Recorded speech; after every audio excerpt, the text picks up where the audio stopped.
İş yaramaydı ben.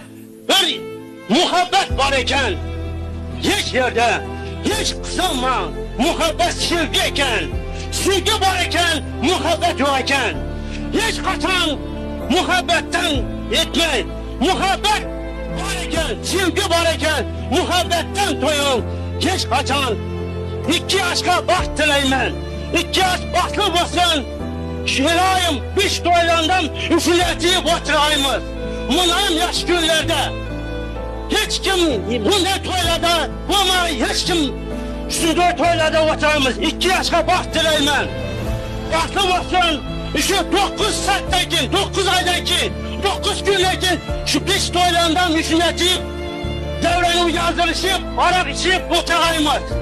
Başka gep söz yok, kısaca. Kasım muhabbet aytırsan, Bahadır. Ne? Kasım muhabbet ayt.